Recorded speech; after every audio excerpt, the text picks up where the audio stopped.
अस्सलामुअलैकुम। Welcome to the शेर अमान law classes. दोस्तों, आज मेरे साथ मेरे दोस्त और मेरे अजीज़ मखदूम एम नियाज़ इनकलाबी साहब मौजूद है। इनकलाबी साहब को आईन पाकिस्तान के ऊपर ख़ासा कमांड हासिल है और बहुत ज़्यादा रिसर्च ये करते रहते हैं कॉन्स्टिट्यूशन ऑफ पाकिस्तान के ऊपर। तो आज मैंने इनको दावत दी है ताकि ये लेक्चर डिलीवर करे आईन पाकिस्तान पे, जो हमारा ख़ास कर टॉपिक है रिट पिटीशन, इसके हवाले से। और मखदूम साहब आपको आज इस लेक्चर में बताएंगे जो रिट पिटीशन हम दायर करते हैं हाई कोर्ट में और सुप्रीम कोर्ट में भी, कि रिट पिटीशन के कितनी किस्में हैं और पाकिस्तान में जो हमारा आईन है इसमें कितनी किस्में, इसके बारे में ये आप लोगों को अभी इस लेक्चर में बताएंगे। तो इनकलाबी साहब, आप रिट पिटीशन के बारे में हमारे जो सुनने वाले हैं उनको बता दें, और ख़ासकर पाकिस्तान में जो हम रिट पिटीशन दायर करते हैं सुप्रीम कोर्ट में भी और हाई कोर्ट में भी, वो किन किन आर्टिकल्स है जिनके तहत हम ये रिट पिटीशंस दायर करते हैं और उनकी किस्में क्या है। अस्सलाम वालेकुम शेर अमान साहब, मैं आपको जो आपने इशू रिट पिटीशन के मतलब पूछा है उसके मतलब वजाहत करूँगा। मुख्तसर टाइम होता है, डिटेल में ज़्यादा बात नहीं की जा सकती, लेकिन जो आपने सवाल किया है उसका जो बिल्कुल इनिशियल बातें थी वो ये था कि कितनी रिटें होती हैं, रिट है क्या है। तो सबसे पहले मैं बयान कर, चूँकि इसमें जो बहुत सारे व्यूज़ ऐसे भी हैं जो कि लॉ की क्लासेस ले रहे हैं, तो शेर अमान लॉ क्लासेस से मुराद भी यही है कि जो लॉ के स्टूडेंट्स हैं उनको फ़ायदा हासिल हो सके। तो सबसे पहले मैं बताता हूँ कि रिट जो है, इसका रिट पिटीशन हम कहते हैं। तो रिट का मतलब क्या होता है? आम बंदा सुनता है तो थोड़ा सा वो एक उससे परेशानी लाहक हो जाती है कि रिट है क्या है। असल में रिट कोई बड़ी कोई ऐसी चंबे वाली बात नहीं है कि जो समझ ना आ सके। रिट असल में एक फॉर्मल आर्डर का नाम होता है। अदालत के फॉर्मल आर्डर का नाम रिट है, और फॉर्मल आर्डर वो होता है जो कि तहरीरी होता है, और ये एक्सप्रेस आर्डर होता है। फॉर्मल आर्डर का मतलब ये होता है जो कि तहरीरी आर्डर हो। तो हाई कोर्ट या सुप्रीम कोर्ट के आर्डर अगर रिट ज्यूरिसडिक्शन में पास किया हो गया हो, आइन की कुछ मंदरजात है उसके तहत, अगर हाई कोर्ट 199 के तहत कोई आर्डर पास करती है तो उसको रिट कहा जाता है। मतलब उस आर्डर को रिट कहेंगे कि हाई कोर्ट ने रिट जारी कर दी। और अगर सुप्रीम कोर्ट की रिट ज्यूरिसडिक्शन में कोई आर्डर पास होता है तो हम उसको कहेंगे कि सुप्रीम कोर्ट ने रिट जारी फरमा दी। अब ये मामला, अब हम आते हैं कि ये रिट जो है वो है क्या है। ये तो हमें पता चल गया कि आर्डर का नाम है, और ये हाई कोर्ट और सुप्रीम कोर्ट के आर्डर का को कहते हैं। अब हम आते हैं कि रिट की अकसाम कितनी है। अकसाम जो सबसे पहली जो जनरली जो रिट की अकसाम हैं वो 5 बताई जाती हैं। लॉ के स्टूडेंट को भी यही पढ़ाई जाती हैं कि सबसे पहले जो रिट है वो रिट ऑफ मंडामस है, दूसरी प्रोहिबिशन है, तीसरी कोवरंटो है, चौथी सरशरारी है, और 5वीं है हिबियस कॉर्पस की रिट पिटीशन। अब ये जो 5 रिट्स हैं, अब ये कहाँ फाइल होती है? मैंने पहले बता दिया कि रिट होती ही हाई कोर्ट के सामने है या सुप्रीम कोर्ट के सामने। सॉरी फॉर इंटरप्शन, ये तो 5 किस्में तो हम सुनते चले आ रहे हैं कि 5 किस्में, लेकिन हमारा जो कॉन्स्टिट्यूशन है क्या इसमें भी 5 रिटों का जिक्र है या इसमें कहानी थोड़ी मुख्तलिफ है? यानी थोड़ी सी मुख्तलिफ है। 5 से ज्यादा रिट्स अवेलेबल है हमें दस्तूर पाकिस्तान में। वैसे हमने ये पढ़ा था कि ये जो 5 रिटें जिनका मैंने नाम लिया है, इसके अलावा भी एक रिट होती है रिट ऑफ प्रो बोनो पब्लिको, जो मफाद आमा में की जाती है। लेकिन उसके अलावा भी हमारे आइन में एक 6ठी रिट अवेलेबल है। वो एप्लीकेशन मूव की जाती है for the enforcement of fundamental rights, चाहे गवर्नमेंट को जारी की जाती है। और गवर्नमेंट को जब इस क्लास सी 1991 के तहत 199 और उसकी सब क्लास क्या बनती है 1, और उसके आगे ए है, फिर बी है, फिर सी है। तो जो ए बी है ना, ए बी, इसमें है 5 रिट्स, जिसका मैंने बिल्कुल शुरू में नाम बता दिए थे। ये 5 रिट्स दोबारा सर नाम बता दें। मैं writ of mandamus, writ of prohibition, writ of quo warranto, writ of certiorari, writ of habeas corpus. ये 5 रिट्स जो है वो हम 19 आर्टिकल की क्लास 1 के ए बी के तहत हम दायर करते हैं बिफोर हाई कोर्ट। अब इसके अलावा भी जो आपने जो सवाल किया था कि क्या और अलग भी कोई रिट है इन 5 के अलावा, तो जी हाँ अवेलेबल है। वो रिट हम जब एप्लीकेशन फाइल करते हैं before high court for the enforcement of fundamental right, तो उसमें एक अग्रीड बंदा जिसके फंडामेंटल राइट को, जो कि चैप्टर 1 ऑफ पार्ट 2 में बिल्कुल आईन पाकिस्तान के बिल्कुल शुरू में दिए गए हुए हैं, अगर उसकी कोई इन्फ्रिंजमेंट हो गई हो या इन्फोर्स ना हो रहा हो, तो कोई भी अग्रीड बंदा before supreme court class C के मुताबिक रिट दायर कर सकता है, एप्लीकेशन मूव कर सकता है कि जनाबे वाला ये हुक्म जारी फरमाया जाए, मेरा फंडामेंटल राइट इन्फ्रिज हो गया है। तो ये होगी 6ठी writ.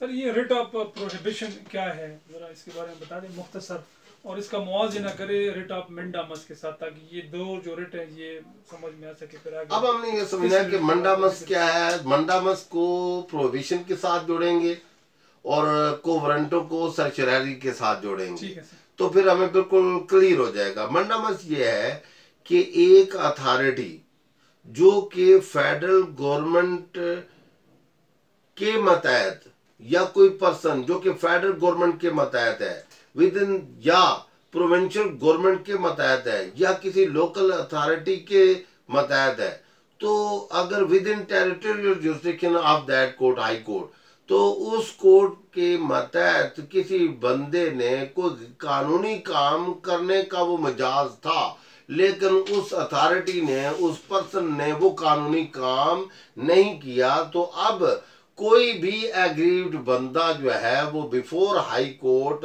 Writ of mandamus file कर सकता है कि जनाब मंडामस की रिट जारी की जाए, ऑर्डर जारी किया जाए, ताकि वो कानूनी काम करे। जैसे किसी बंदे का तमाम रिक्वायरमेंट पूरी हो, नादरा का कार्ड ना बन रहा हो, तो नादरा को चूंकि फेडरल गवर्नमेंट के बताया, तो उसको पार्टी बना के आप क्या कर सकते हैं, रिट फाइल कर सकते हैं मंडामस की तरह। वापडा वाले अगर मीटर ना लगाएं और कानूनी रिक्वायरमेंट पूरी हों, और इसी तरह अगर सुई गैस का महकमा अगर ये मीटर वगैरह ना लगे, और भी बेशुमार मसाले हैं, लेकिन 3 मसाले आपके लिए काफ़ी हैं, तो उसके लिए रिट ऑफ मंडामस फाइल की जाती है अंडर आर्टिकल 199 क्लास 1 पैर ए, उसकी सब क्लास ए, उसका पैराग्राफ 1, उसके तहत रिट ऑफ मंडामस फाइल की जाती है। याद रखिएगा कि हमारे जो दस्तूर पाकिस्तान है उसका जो ए क्लास का 199 क्लास 1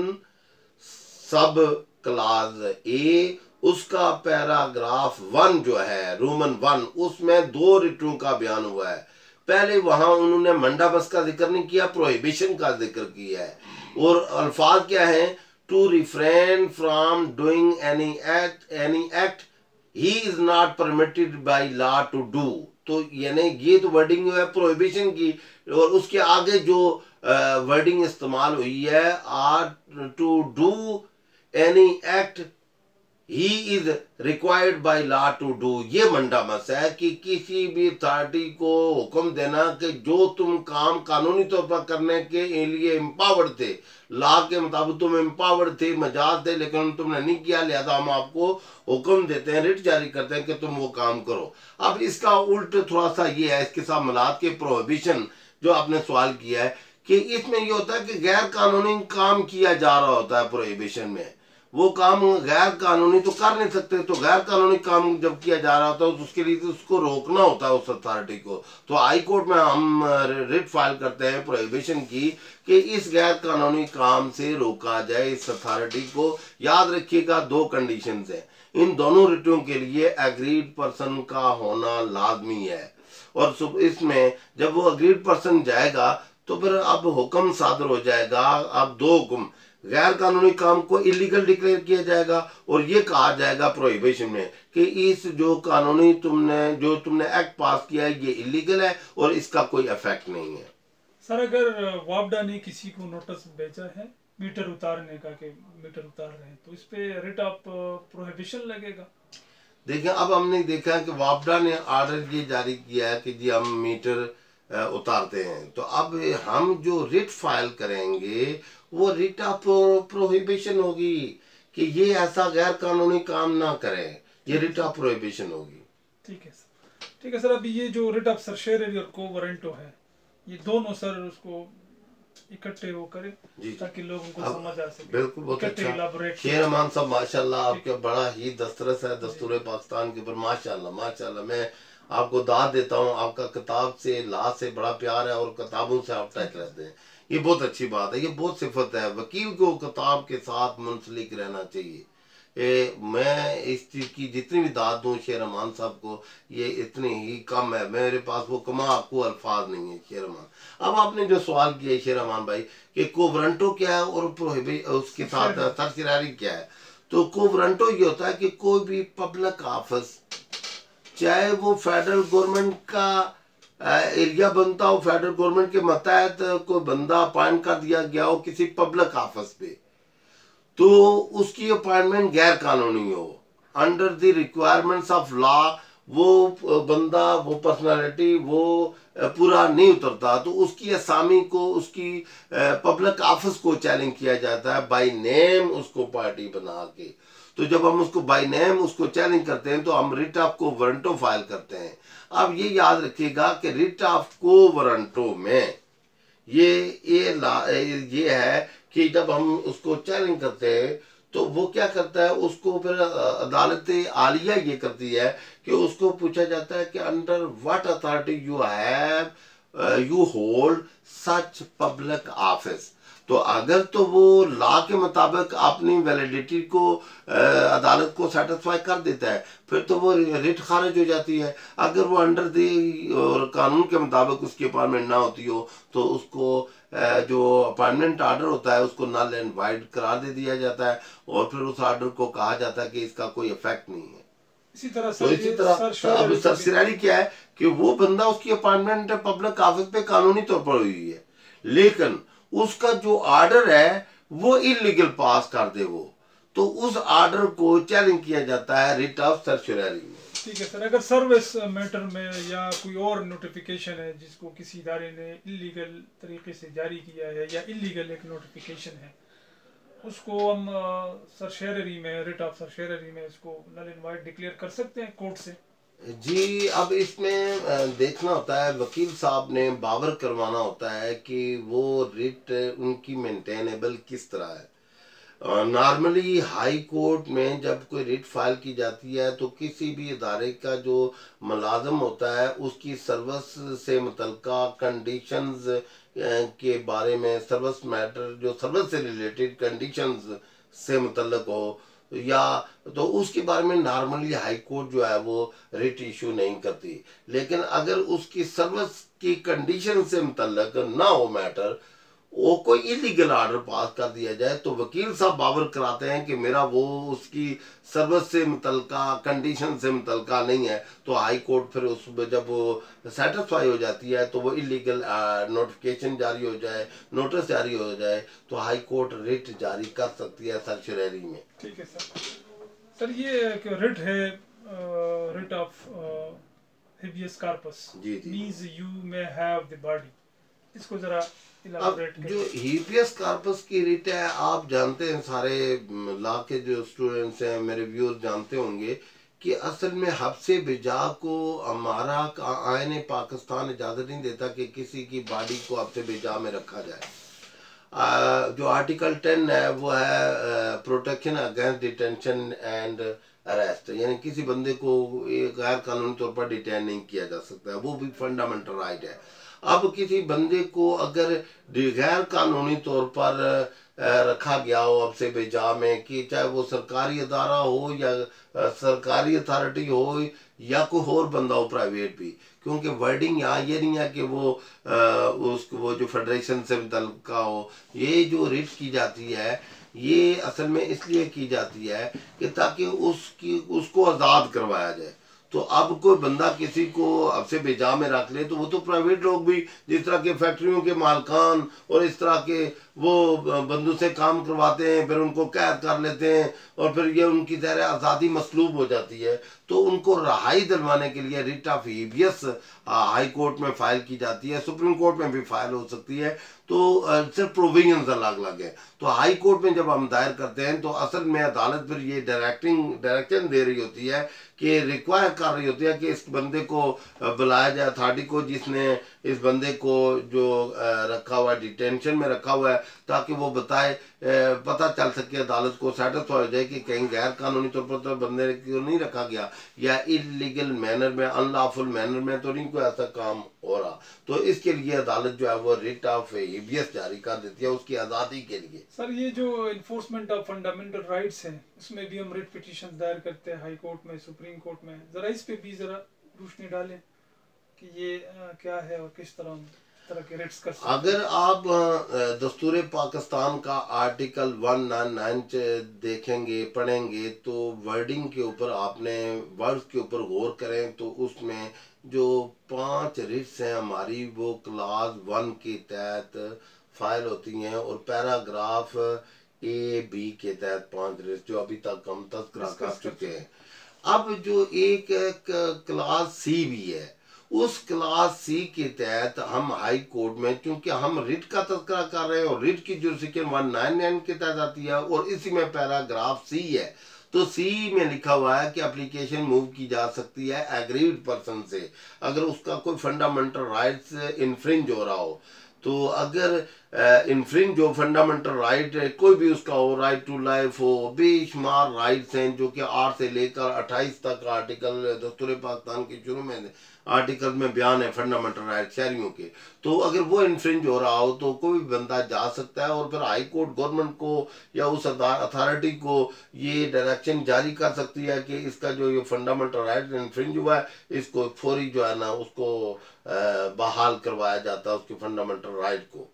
तो ये रिट, एक छठी रिट भी इसका मतलब क्लास सी के तहत हमें तो प्योरली फंडामेंटल राइट्स के मतलब अवेलेबल है। अब आपके सवाल से पहले मैं एक चीज़ अगर मैं इजाज़त दे शेर अमान भाई तो मैं वजाहत कर दूँ। अब हमने ये देखना है कि क्या ये तो रिट्स होगी, इसकी कुछ कंडीशन भी हैं सर, कुछ हदूद क्यूद हैं, तो हदूद क्यूद भी इसी आर्टिकल में बयान। नेक्स्ट लेक्चर में इसके ऊपर हम बात करेंगे।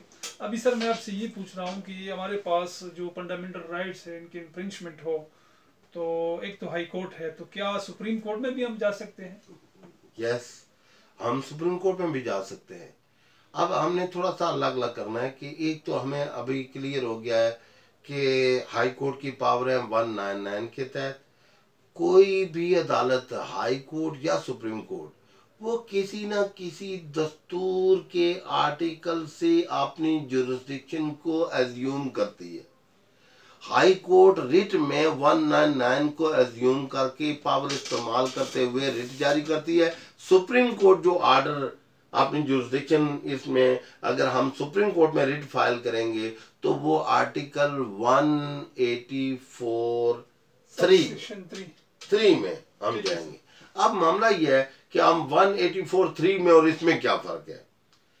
फर्क यह है कि यहाँ लिखा हुआ है 199। बहुत इंपॉर्टेंट क्वेश्चन है जो मैंने किया, ये 18 जो सुप्रीम कोर्ट हाई कोर्ट से रिलेटेड। जी जी, तो जरा इसको डिटेल के साथ इलाबोरेट करें कि 199 में जो हम रेट करते हैं इसमें और 184 सबसेक्शन 3 जो सुप्रीम कोर्ट में जाते हैं, दोनों में क्या डिफरेंस है? एक तो ये याद रखिएगा कि हाई कोर्ट में हम जाते हैं ना, तो वहाँ ये बड़ा अच्छा सवाल है माशाल्लाह कि हाई कोर्ट में हम जाते हैं तो ये जब हमारा फंडामेंटल राइट इन्फ्रिंज होता है तो जो वर्डिंग अगर आप देखेंगे तो वहाँ लिखा हुआ है 199 में हाई कोर्ट में जब जाते हैं सब्जेक्ट टू द कॉन्स्टिट्यूशन, यानी ये आइन से मशरूत है। तो यानी आइन से मावरा हम कोई काम नहीं करने जा रहे, तो ये जो 199 की पावर है हाई कोर्ट को, वो आइन से ही मशरूत है। तो अब वहाँ ये कहता है, वर्डिंग ये कहता है, आइन ये कहता है कि if the high court is satisfied, क्या कि no advocate remedy is available. No advocate remedy का लफ्ज इस्तेमाल हुआ है। सर ये जो एडवोकेट रेमेडी है ये थोड़ा सा वो लोगों को मुश्किल हो जाता है कि इसका मतलब क्या है, जरा ये भी सर इलैबोरेट करें। सॉरी फॉर इंटरप्शन, बड़े बच्चा माशाल्लाह। क्वेश्चन है ये। अब देखें कि यहाँ हमारे वकला ये समझते हैं कि अल्टरनेट रेमेडी से मुराद जो है वो ये है कि जब आपको किसी अदालत में दीगर में चाराजोई है तो आप हाई कोर्ट में नहीं जा सकते, यही समझा जाता है भाई। एडवोकेट रेमेडी कहा गया है, कंटेक्स्ट पढ़ें आप, कंटेक्स्ट को देखें, टेक्स्ट को देखें कि अगर एडवोकेट रेमेडी अवेलेबल ना हो तो हाई कोर्ट में जा सकते हैं। अब एडवोकेट रेमेडी ये है, एडवोकेट का मतलब होता है कि अगर आपको फौरी इंसाफ मैसर ना हो, इसकी तशरीह हर बंदा आप नहीं करेगा। अगर किसी भी मामले में आपको इंसाफ बहुत ताखीर से मिलता है तो वो एडवोकेट रेमेडी नहीं है। तो हम जाते हैं वहां हाई कोर्ट में एडवोकेट रेमेडी के लिए, स्पीडी रेमेडी हो, इससे मुराद स्पीडी रेमेडी भी है। लेकिन इसमें आप गहराई में जाएंगे तो तब पता चलेगा।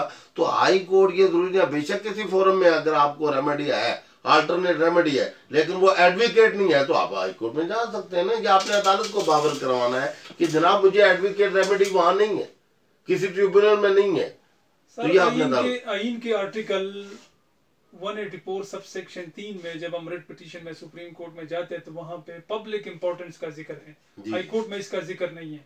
तो ये पब्लिक इंपॉर्टेंस क्या होता है और क्या मतलब इसको साबित करना पड़ता है हाई कोर्ट में अगर ये क्वेश्चन रेज हो जाए, सुप्रीम कोर्ट में, सॉरी, हम सुप्रीम कोर्ट में खड़े हैं और वहां पे ये क्वेश्चन किया जाए कि आप रिट पिटीशन लेके आए हो, तो इसमें पब्लिक इंपॉर्टेंस किस तरह हम साबित करेंगे और ये क्या है? देखें, अब अभी तक जो हमने डिस्कस किया वो ज़्यादा हमने डिस्कस किया हाई कोर्ट से मतलब आपने स्पेसिफिकली क्वेश्चन किया है कि अगर हम सुप्रीम कोर्ट में जाते हैं तो जा सकता है, हर बंदा जा सकता है सुप्रीम कोर्ट में, यही 5 रिट्स फाइल करने के लिए। उसके लिए रूल्स में वाज़ेह तौर पर लिखा हुआ है कि आप सुप्रीम कोर्ट में भी ये रिट्स फाइल कर सकते हैं। लेकिन थोड़ा सा डिफरेंस है, हाई कोर्ट की जो पावर्स हैं वो डिस्क्रिशनरी हैं, वर्ड है मे, हाई कोर्ट में यानी वो रिट जारी कर सकती है, इसका मतलब यानी अगर शल का लफ्ज सर आमतौर पे तो लोग ये कहते हैं कि जो हाई कोर्ट है ये कस्टोडियन है हमारे फंडामेंटल राइट्स और जो रिट पिटीशंस है इस पे ऊपर हाई कोर्ट बाउंड है कि ये करे। लेकिन अभी आप ये फरमा रहे हैं कि इसमें मैं का लफ्ज इस्तेमाल हुआ है, डिस्क्रिशनरी पावर है, इसका मतलब ये हुआ कि हाई कोर्ट की मर्जी है कि चाहे वो रिट मंजूर करे तो करे, नहीं है तो मैं का लफ्ज है, इसका मतलब ये है कि this is the discretionary power of the high court. Shall का लफ्ज स्पेसिफिकली नहीं है, देखें इसको भी जरा इलैबोरेट करें, इस पे कंफ्यूजन है, इसलिए सर मैं ये क्वेश्चन मैंने रेज किया। लेकिन जब भी आप किसी भी लॉ की किताब में, लेजिस्लेटिव लॉ में पढ़ेंगे तो ये अंडरस्टूड बात है कि वहाँ डिस्क्रिशनरी, उससे मुराद ये होता है कि ये ओब्लिगेटरी नहीं है, ओब्लिगेटरी नहीं है, ओब्लिगेशन नहीं है अदालत के ऊपर कि जो भी फाइल होगी उस पर हुक्म जारी किया जाएगा, नहीं। अदालत अगर बावर करेगी कि ये केस फिट है, प्रॉपर है, बिल्कुल मुनासिब है, तो उस वक्त अदालत डिस्क्रिशनरी पावर 199 के मुताबिक इस्तेमाल करते हुए वो इलीगल आर्डर को कैंसिल कर देगी, सेट असाइड कर देगी। अब हम फर्क की तरफ जा रहे थे कि फर्क क्या है भाई। हाई कोर्ट के ये जो 199 के तहत हाई कोर्ट में हम जाते हैं तो कहीं भी नहीं लिखा हुआ कि बगैर एप्लीकेशन के हाई कोर्ट जो है वो रिट जारी कर देगी। एप्लीकेशन किसी भी, चाहे वो अग्रीव्ड है या नहीं है। अब रिट, कुछ रिट के लिए अग्रीव्ड पर्सन का होना जरूरी है, कुछ रिट के लिए अग्रीव्ड पर्सन का होना लाजमी नहीं है, लेकिन एप्लीकेशन देना मस्ट है किसी भी बंदे की तरफ से। सो मोटो एक्शन हाई कोर्ट नहीं ले सकती, किसी भी प्रोविजो में चले जाएं, ए क्लास में चले जाएं, बी में जाएं, सी में जाएं, एप्लीकेशन मस्ट है। सर एक और क्वेश्चन है सर, वो ये है कि बेनजीर भुट्टो गई 1990 में सुप्रीम कोर्ट में, मियां नवाज शरीफ साहब गए सुप्रीम कोर्ट में 1992 में, अपने जो ऑर्डर्स है वो चैलेंज किए थे। इसी तरह इमरान खान का केस सुप्रीम कोर्ट में गया था। तो आप मुझे ये बताएं कि आम तौर पे तो जो आम लोग होते हैं, आम शहरी, वो हाई कोर्ट में जाते हैं, तो इसकी क्या वजह है कि ये लोग सुप्रीम कोर्ट में गए और सुप्रीम कोर्ट ने डायरेक्ट उनको मतलब ये रिट अलाउ किया बेस के लिए? और लेकिन कुछ जो आपने मसाले दिए हैं, जो कुछ आपने मसाले दिए हैं उस पे सबसे पहले 184 में जब कोई बंदा रिट फाइल करता है बिफोर सुप्रीम कोर्ट, तो सबसे पहले जो चैलेंजिंग क्वेश्चन होता है वो होता है मेंटेनेबिलिटी, क्योंकि रिट आप हाई कोर्ट में भी फाइल कर सकते हैं, तो सुप्रीम कोर्ट में आ गए तो सुप्रीम कोर्ट पूछेगी हाउ इट इज मेंटेनेबल। आपने बताना है कि ये मेंटेनेबल किस तरीके से है। तो आप वहां बावर करवाते हैं कि ये जो मैटर है ये इसमें मेरा फंडामेंटल राइट्स इन्फ्रिंज हुआ और इस मेरे फंडामेंटल राइट्स का तल्लक दूसरी पब्लिक यानी अवाम नास के साथ है, वो भी सफर कर रहे हैं, वो भी मुतासर हो रहे हैं।